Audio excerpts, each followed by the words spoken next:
Since probably the first ride I ever went on, I thought, how far can I get until I have to turn around and come back? And, you know, fast forward 40 years, I had never taken that long road trip I'd always dreamed of when I was a kid. You know, despite what everybody was telling me, you'll never make it across country on this thing. It's a brand new bike, it's Italian, you know, you don't want to end up stuck in the middle of nowhere. And I just said, there's one bike that I love, and I'm gonna do it and see what happens. And it never let me down. I left in June of 2012, and over the period of 6 months, logged 15,800 miles and went through 35 states. That Ducati not only called, but was interested in doing more than just giving me a hearty handshake or a slap on the back or a couple of free t-shirts was something that I couldn't have imagined at the beginning of the trip, even at the end of the trip. I was just a guy on one of their motorcycles living out my own dream. So I wasn't sure really what to expect. I definitely felt I was nervous, I was excited. Over the past couple months, there have been leaks of photos of the 1199R coming, you know, on the web, and I had seen them all.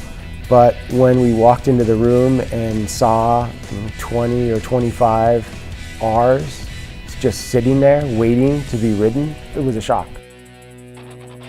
When we got here and walked into the paddock, I'm standing 6 feet away from Nikki and Ben, who had just got off the 1199Rs for testing, and that to me was very surreal.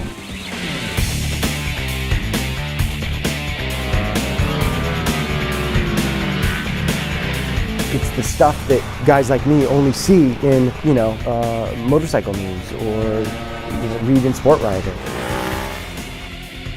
I was a little bit intimidated due to the caliber of journalists and riders there, but it was pretty awesome just to be out on the track with these guys.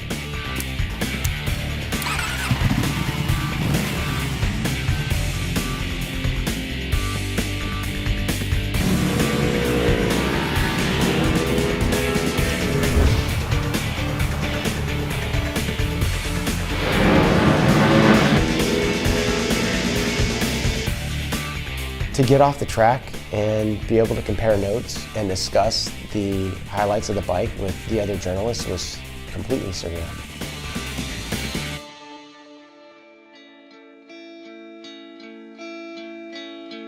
You see it in the launch, you see it in the dealer network, you see it in the clubs and the people. It's this relentless dedication to the brand and the experience of owning and riding a Ducati. I'll look back at these 2 days as if they never happened, as if it was some sort of dream. It feels like that to me right now, that this is, it's unreal.